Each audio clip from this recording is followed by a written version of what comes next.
जय हिंद आप सभी को। जैसा कि बहुत ही दहलीज पे आप लोग आके खड़े हैं, 12th आ ही चुका है। बस एग्ज़ाम कुछ ही महीनों के बाद है, तो बिहार बोर्ड भी पीछे नहीं हट रही है।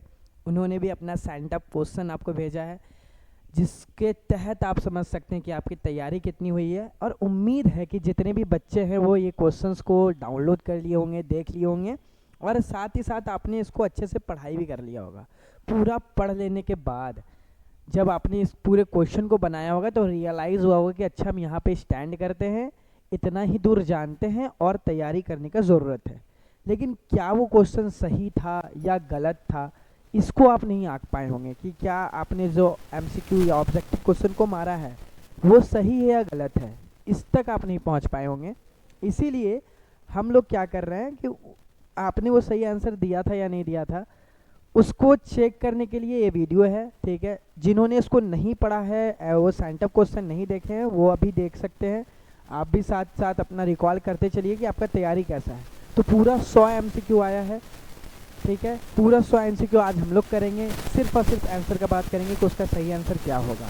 ठीक, तो साथ साथ आप भी देख लीजिए कि आपका चेक कर लीजिए कितना सही है कितना गलत है, और आप भी अपना देखिए कि कितना आपको आता है कितना नहीं आता है। इसीलिए आज पाठशाला यूट्यूब चैनल पे आपको पूरे 100 क्वेश्चन को, इतिहास हिस्ट्री का पूरा 100 क्वेश्चन आपको दिखाने वाले हैं। तो 100 क्वेश्चन में पहला क्वेश्चन जो है, पहला क्वेश्चन के तरफ ध्यान देना। थोड़ा जल्दी जल्दी करके वीडियो भी ख़त्म होगा, जल्दी जल्दी करके तुम्हारा तैयारी भी होगा। जितना अच्छे से तुम तैयारी करोगे उतना अच्छे से तुम्हारा नंबर भी आएगा। ठीक, तो उम्मीद बस इतना है कि जितना जल्दी जल्दी हम लोग करा रहे हैं हर कोई, उतना जल्दी जल्दी तुम लोग भी अपना तैयारी को शुरू रखो। ठीक है, पहला क्वेश्चन पे ध्यान देना, सिर्फ और सिर्फ आंसर का बात करेंगे। सिंधु घाटी सभ्यता के लोग अपने घर को प्रायः कहाँ बनाते थे? ठीक है, वो लोग अपने घर को कहाँ पे बनाया करते थे, मतलब प्रायः किस चीज़ का घर बना हुआ होता था इनका? ठीक है, तो वो क्या देखने को मिलता है, क्या पक्के ईंटों का? तो हाँ सर, इसका राइट आंसर पक्के ईंटों का ही होगा। ये लोग पक्के ईंटों का ही घर बनाते थे। पहला का आंसर पक्का ईंटा होगा। दूसरे क्वेश्चन में आते हैं, मोहनजोदड़ो का मतलब क्या है? The meaning of Mohenjodaro. Mohenjodaro को किस नाम से जाना जाता है? तो ये तुम लोग पहले ही चैप्टर में ध्यान दिए होगे, देखे होगे। तो इनको क्या बोलते हैं? मृतकों का टीला, मतलब कि ए नंबर इसका राइट आंसर होगा। तीसरे क्वेश्चन पे आते हैं, लोथल किस नदी के किनारे अवस्थित है? तो लोथल भगवा नदी, मतलब कि ऑप्शन नंबर बी, भगवा नदी के किनारे अवस्थित है। चौथा क्वेश्चन में आ जाओ, हड़प्पा सभ्यता का विशाल स्नानागार कहाँ पे अवस्थित है? ठीक है, तो हड़प्पा सभ्यता तुमको देखने को क्या मिलता है? मोहनजोदड़ो के पास एक स्नानागार है। स्नानागार के बारे में हम बार बार क्लास में इन डिटेल तुमको बताए हैं कि इनका स्ट्रक्चर भी तुम याद रखना। ये क्वेश्चन सिर्फ एमसीक्यू बेस पे ही नहीं, बल्कि ये क्वेश्चन लॉन्ग क्वेश्चन पे भी पूछा जा सकता है। इसीलिए इसका राइट आंसर क्या होगा, याद रखना, मोहनजोदड़ो सीताडेल के आसपास वाले एरिया में स्नानागार मिला था, हमको ये जानकारी मिलती है। पांचवें क्वेश्चन पे आते हैं, हड़प्पा सभ्यता किस युग की सभ्यता है? याद करो, क्लासरूम में भी जब हम लोग इस चीज़ को कर रहे थे तो वहाँ पे भी एमसीक्यू के बारे में डिटेलिंग दिया गया था। इसका मतलब साफ है कि जो क्लासेस में जो पढ़ाई हो रही है, जो नोट्स है, क्वेश्चन उसके बाहर से एक जरा भी नहीं आया है। अगर तुम उस क्लास को भी ध्यान से सुनते हो तो तुम इसका आंसर आसानी से दे सकते थे। और बाबू, ये ऐसा नहीं है कि सिर्फ सेंटअप का क्वेश्चन है तो है, बोर्ड में भी ऐसा ही क्वेश्चन होगा। अगर तुम अपने क्लास को रिकॉल करोगे तो आसानी से आंसर मार लोगे। कौन से युग का है? तो कांस्य युग, ब्रॉन्ज एज टाइम का पीरियड का बात किया जाता है। हड़प्पा सभ्यता का सबसे बड़ा नगर कौन सा है? तो मोहनजोदड़ो सबसे बड़ा नगर है, सबसे largest city of Harappa civilization. उसके बाद हम लोग बात करते हैं, कनिष्क का राजरोहण कब हुआ था? अब तुम याद करो, देखो हम इसलिए बोलते थे कि जब भी एनसीईआरटी पढ़ो तो इन डिटेल जाके पढ़ो। उसके समय सूची को अगर देखे होगे, टाइमलाइन को देखे होगे, वहाँ पे इसका जिक्र किया गया है। कनिष्क का जन्म 78 एडी, राजरोहण जो है तभी टाइम किया गया, तो वहाँ पे अप्रोक्स करके ऐसे लिखा हुआ है एनसीईआरटी वाली किताब में। 9th क्वेश्चन पे आते हैं, पाटलिपुत्र की स्थापना किसने की थी? तो पाटलिपुत्र की स्थापना, देखो यहाँ पे बच्चे लोग क्या करते हैं, धोखा खा जाते हैं। उनको लगता है या अजातशत्रु होगा या उज्जैन होगा। अभी नहीं लग रहा होगा क्योंकि सेंटर का क्वेश्चन है, लेकिन जब तुम पहुंचोगे बोर्ड एग्जाम में तुमको थोड़ा सा प्रॉब्लम लगेगा कि आखिरकार होगा क्या। तो इसमें तुमको क्या देखने को मिलता है कि इसका राइट आंसर जो है वो अजातशत्रु होगा। उन्होंने स्थापना की थी। राजधानी का जब भी बात किया जाए तब उज्जैन मार के आना, बार बार समझो, उज्जैन साइड में लिख लो राजधानी, और ये अगर स्थापना पूछ रहा है तो तुम्हारा राइट आंसर सी नंबर होगा, अजातशत्रु। 10वें नंबर की तरफ बढ़ते हैं। ठीक है, मिलाते चलो क्वेश्चन सारा कि तुमको समझ में आ रहा है या नहीं आ रहा है, सही तरीके से तुम्हारा हुआ या नहीं हुआ। ये क्वेश्चन देखो तो पुरानों की संख्या कितनी है, मुझे याद है एमसीक्यू का जब टेस्ट हुआ था यहाँ पे, तो उसमें भी इस चीज़ का क्वेश्चन बार बार दिया गया है। पुरानों की संख्या 18 है। राइट आंसर क्या होगा, बी नंबर। अर्थशास्त्र किस राजवंश के बारे में बताता है, तो अर्थशास्त्र तुमको मौर्य राजवंश के बारे में, मौर्य काल के बारे में तुमको इसके बारे में जानकारी मिलती है। क्या है इसका नंबर, 18 नंबर है। उसके आगे बढ़ते किस शासक को प्रियदर्शी कहा, अच्छा 870 कौन सी डायनेस्टी, मौर्य डायनेस्टी। किस शासक को प्रियदर्शी कहा गया है, विच रूलर कॉल प्रियदर्शी। ये बार बार क्वेश्चन तुम्हारे पहले ही पेज में लिखा हुआ था, जेम्स प्रीशेप याद रखना उनको भी। उन्होंने क्या देखा है, अशोक को क्या बोलते हैं, प्रियदर्शी नाम से भी पुकारा गया है। 13 नंबर क्वेश्चन पे आते हैं, कौटिल्य की रचना क्या है। कौटिल्य मतलब किसके बारे में बात किया जा रहा है, चाणक्य। इनकी जो रचना है वो क्या है, अर्थशास्त्र है, अर्थशास्त्र है। राइट आंसर क्या होगा, बी नंबर। प्रयाग प्रशस्ति किसके बारे में, समुद्रगुप्त का जानकारी किसके बारे, कौन दे रहा है ये, इसकी रचना कौन करता है, तो उन्हीं के यहाँ कौन थे, हरिसेन थे। सी नंबर आंसर होगा। देखो एनसीईआरटी के बाहर भी क्वेश्चन नहीं है, क्लास में जितना बार तुमको बार बार जो बताया गया क्वेश्चन उसी से बार बार पूछा गया है। प्राचीन भारत में नवरत्न किस शासक के दरबार में रहता था, तो इसमें होगा चंद्रगुप्त विक्रमादित्य। ठीक है, चंद्रगुप्त विक्रमादित्य, डी नंबर इसका राइट आंसर होगा। आगे बढ़ते हैं, महाभारत की रचना किस भाषा में हुई है। महाभारत की रचना अगर बात किया जाए तो महाभारत की रचना जो है वो संस्कृत भाषा में तुमको देखने को मिलती है। ए नंबर इसका राइट आंसर होगा। महाभारत का युद्ध कितने दिनों के लिए चला था, तो महाभारत का युद्ध 18 दिन के लिए चला था। इसका राइट आंसर सी नंबर होगा। अब आते हैं, नालंदा किस राज्य में अवस्थित है। ठीक है, सुनो, नालंदा किस राज्य में अवस्थित है, ये तो तुम्हारे लिए एकदम हलवा वाला क्वेश्चन है जो कि तुम आसानी से जान रहे हो कि नालंदा जो है वो बिहार में अवस्थित है। महावीर का जन्म कहाँ पे हुआ था। अब यहाँ पे बच्चे लोग बार बार धोखा खाते हैं। याद रखना, महावीर मतलब बुद्ध नहीं है। तुम एग्जाम टेस्ट टाइम में भी ये दिक्कत कर रहे थे, प्रॉब्लम कर रहे थे, लेकिन एग्जाम टाइम में याद रखना, महावीर और बुद्ध को अच्छे से करके जाओ, पूरे दिमाग में क्लियर करो। महावीर के बारे में अलग पेज में लिखो और बुद्ध को अलग पेज में लिखो, उसके बाद तुम उसको दोनों में डिफरेंस करने का कोशिश करो। आगे बढ़ते हैं, इसका होगा वैशाली। महात्मा बुद्ध, भगवान बुद्ध को महापरिनिर्वाण कहाँ पे प्राप्त हुआ। महापरिनिर्वाण मतलब क्या है कि इनको जब इनकी डेथ हो रही थी वहाँ कहाँ पे हो रही थी, तो वो कुशीनगर इसका राइट आंसर होगा। तो कुशीनगर किस में है, डी नंबर में, इसका राइट आंसर डी होगा। आगे बढ़ते हैं, गौतम बुद्ध ने अपना प्रथम मतलब कि अपने धर्म का उपदेश जो है सबसे पहली बार इन्होंने कहाँ पे दिया था, तो वो सबसे पहली अगर कहीं दिए तो वो दिए हैं सारनाथ में। याद रखना, बोध गया में इनलाइटमेंट हुआ है इनको, ठीक है, लेकिन ये सबसे पहले जो डिलीवर किए अपना फर्स्ट sermon वो सारनाथ में किए हैं। सांची का स्तूप अशोक के द्वारा बनाया गया था, इसका राइट आंसर ए नंबर होगा, अशोक के द्वारा। तीसरे में आते हैं, संलेखन की प्रथा किस धर्म में है। कि इसका मतलब क्या है समझो, इसका मतलब क्या है कि कोई एक इंसान है जो क्या भूखे रहते रहते क्या हो, कुछ अनाज वनाज कोई जल पानी भी ना ले और ऐसे करते करते अपने प्राण को त्यागे, वो किस धर्म से रिलेटेड है, वो जैन धर्म से तुमको देखने को मिलता है। इसका राइट आंसर क्या होगा, जैन धर्म होगा। जैन धर्म में ही इस तरह का जिक्र किया जाता है, इसलिए इसका राइट आंसर क्या होगा, ए नंबर होगा। सांची स्तूप में भी ए नंबर ही होगा। प्रथम बौद्ध संगति किसके काल में हुई थी, तो इसमें भी ए नंबर होगा। अजातशत्रु के काल में, शासन काल में सबसे पहली बार बौद्ध संगति कराई गई थी। चलो आगे बढ़ते हैं, किस देश में बौद्ध धर्म प्रचलित नहीं हुआ। देखो हर जगह कोशिश किया गया, लेकिन जापान ऐसा क्षेत्र है जहाँ पे इसका प्रचलन ज़्यादा देखने को नहीं मिलता, इसलिए राइट आंसर क्या होगा, सी नंबर होगा। बुद्ध रचित की रचना किसने की है, बुद्ध रचित की रचना अश्वघोष ने की है। अब समझो कि कौन सा कंट्री है जो बुद्धिज्म जहाँ नहीं फैला, जापान। बुद्ध रचित अश्वघोष, ठीक है। आगे बढ़ते हैं, एकदम मिलाते चलो अपने आंसर के साथ साथ, और इसको पूरे बढ़िया से पूरे सेंटर को क्वेश्चन को ध्यान से देखना। अच्छा आगे आते हैं, हीनयान और महायान का संबंध किस धर्म से है। हीनयान और महायान का संबंध जो तुमको देखने को मिलता है वो बौद्ध धर्म में देखने को मिलता है। हम लोग इस चीज़ को क्लास में भी किए थे। हीनयान और महायान का संबंध तुमको बौद्ध धर्म में देखने को मिलता है। अब आते हैं, शुद्ध पिटक किस धर्म से रिलेटेड है। शुद्ध पिटक का अगर बात किया जाए तो याद करो, विनय पिटक है, अभिधम पिटक है, ये सबकी अगर देखोगे तुमको अगर किससे कौन धर्म से संबंधित रखता है तो ये सब कुछ बौद्ध धर्म से संबंधित रखता है, तो इसका राइट आंसर बी नंबर होगा। आगे बढ़ते हैं, भारत का नेपोलियन, ये तो बार बार एग्जाम में टेस्ट में हर चीज़ में तुमसे बार बार यहाँ पे इंस्टीट्यूट में पूछा जा रहा था, तो इसका तुमको क्या आंसर देखने को मिलता है, सी नंबर। देखो हम ये चीज़ रियलाइज़ किए, इसीलिए बोला भी जाता है तुमको कि हमेशा यहाँ पे संडे को टेस्ट देते रहो। इससे क्या होता है, तुम्हारा ये सब कुछ एकदम क्लियर हो जाता है बार बार, क्योंकि ये क्वेश्चन तुम एक बार ही नहीं बहुत बार ही देख रहे होते हो। धम्म महात्मा महामंत्रस को किन्होंने अपॉइंट किया था सबसे पहले? धम्म महात्मा का बात किया जाए तो याद करो अशोका थे जिन्होंने सबसे पहले इसको ये अपॉइंट किया, किसके लिए? ताकि बौद्ध धर्म का प्रचार प्रसार ज़्यादा मात्रा में हो सके। तो इसका अशोका का आंसर है, बी नंबर में आंसर है। जीवक वैद्य का किस वंश काल के हैं? जीवक वैद्य जो है वो हर्यक होगा, याद रखना, मौर्य मत मारना, हर्यक मार के आना, कंफ्यूजन आएगा बार बार। इसका आंसर क्या होगा? सी नंबर हर्यक ही होगा। अगर ऐसा क्वेश्चन कभी पूछे तो इसमें कभी भी हिचकिचाना नहीं या कंफ्यूज मत करना। अब किस शासन काल में इब्न बतूता भारत आया था? इब्न बतूता मोहम्मद बिन तुगलक MBT, ठीक है, नाम ऐसे याद रखो, MBT के शासन काल में इब्न बतूता भारत आया था। आगे आते हैं, कुतुब मीनार का निर्माण किस शासन काल में पूरा हुआ? ऐबक के समय में शुरू हो रहा था, लेकिन यहाँ पूछा गया क्या है? समय में पूरा पूरा पूरा, तो पूरा जो होगा वो इल्तुतमिश होगा। इसका राइट आंसर याद रखना बी नंबर होगा। शुरू भले ऐबक के समय में हो रहा हो, लेकिन ख़त्म जो है वो इल्तुतमिश के समय में हुआ है। आगे बढ़ते हैं, आईने अकबरी की रचना किसने की थी?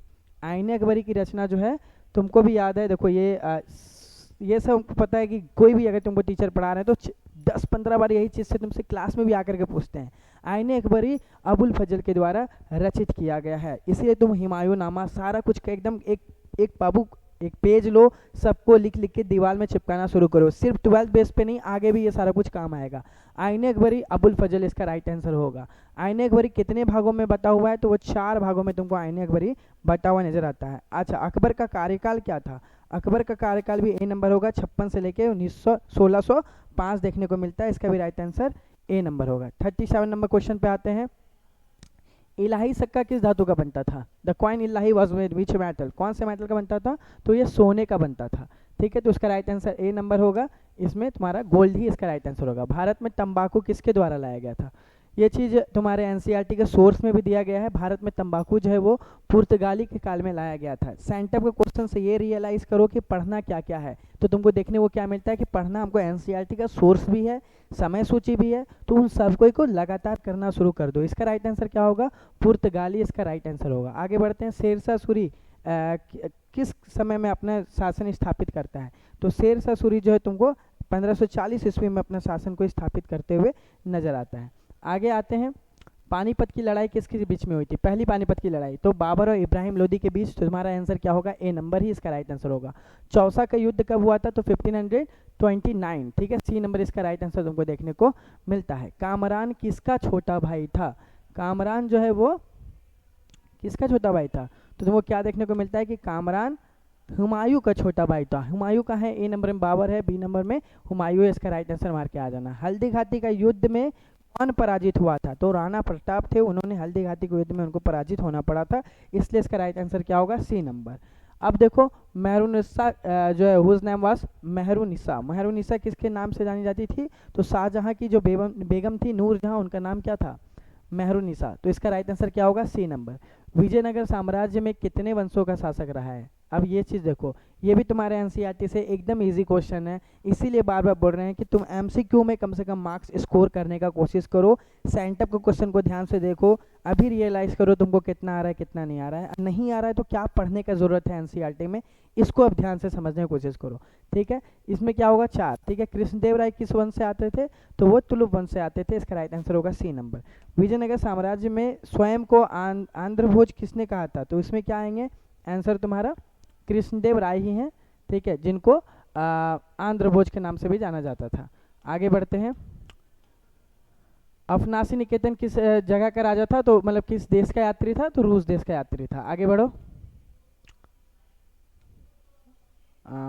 हु रोट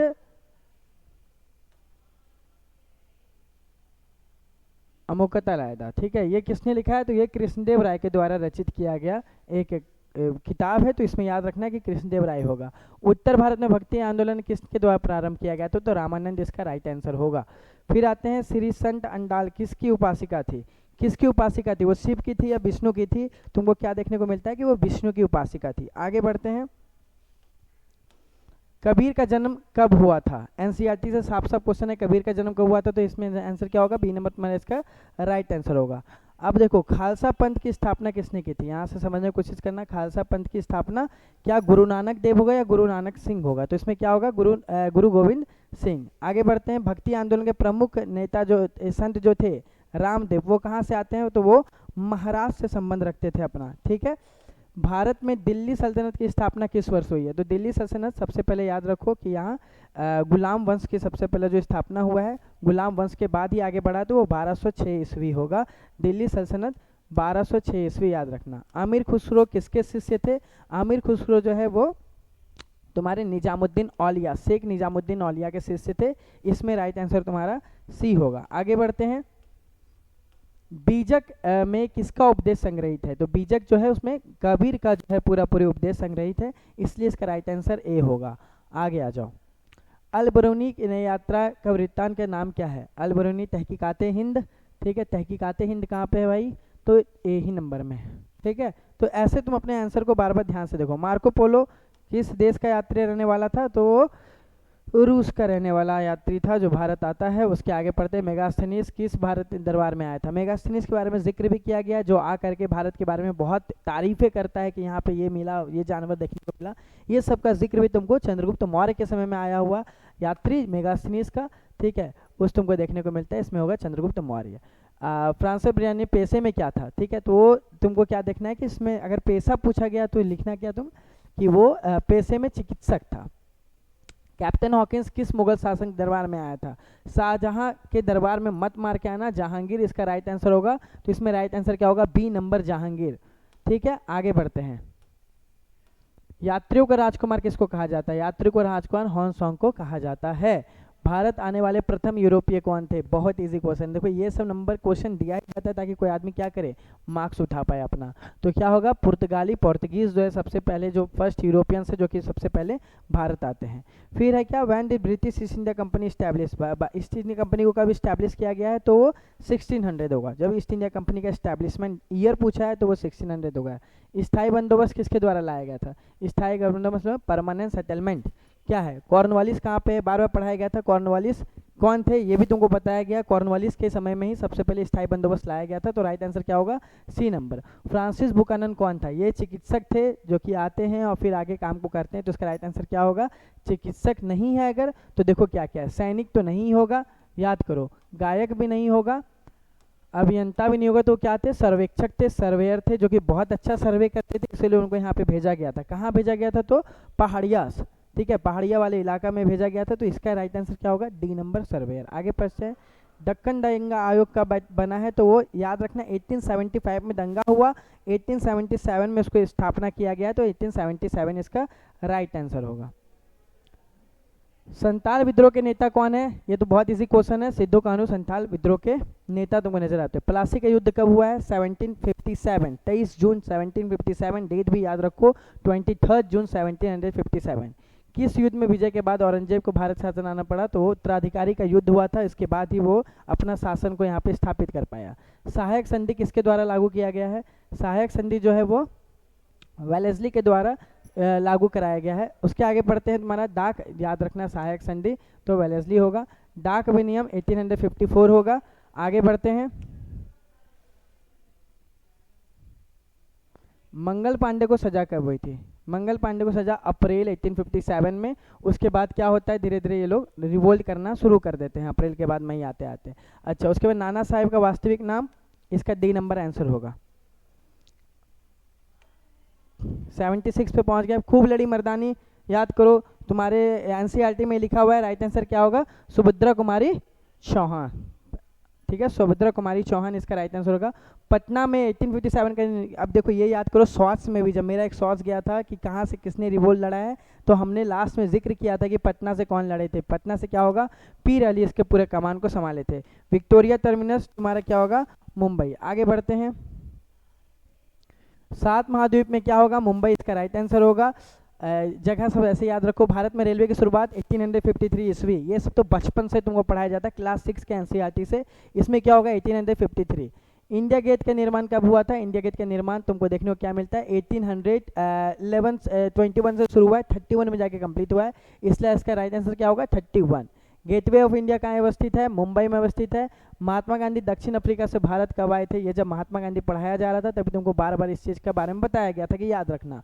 महात्मा गांधी आए कब है भारत? वो 1915 ईस्वी में भारत आए। खिलाफत आंदोलन कब हुआ है? खिलाफत आंदोलन 1919 ईस्वी में तुमको देखने को मिलता है, तो इसलिए इसका राइट आंसर क्या होगा? 1919। आगे बढ़ो। डांडी किस राज्य में है? डांडी गुजरात राज्य में है। गुजरात का आंसर कहाँ पे है? तो सी नंबर में गुजरात लिखा हुआ है, इसलिए क्या मारोगे तुम?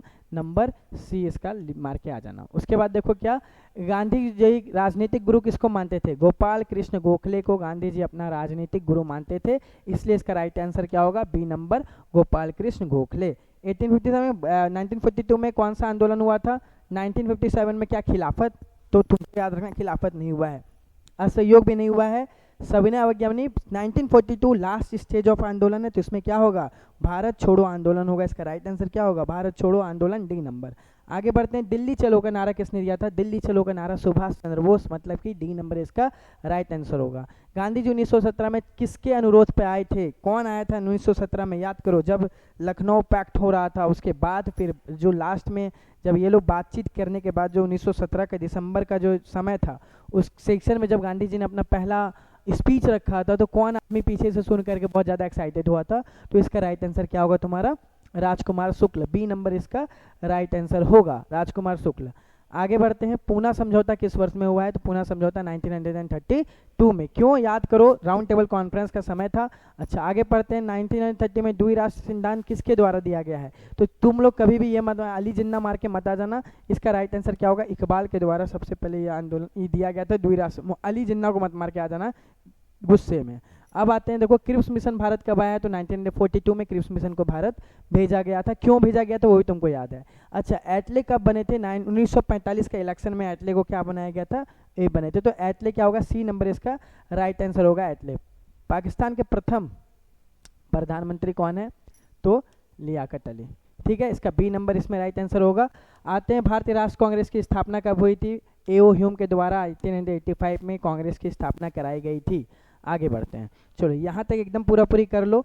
बताए थे कि जल्दी करके हम लोग आधे घंटे में क्या करेंगे? पूरा पूरी इसको ओवर करेंगे कि तुम लोग इसको आंसर को अच्छे से मिला सको कि तुम्हारा कितना तैयारी हुआ है।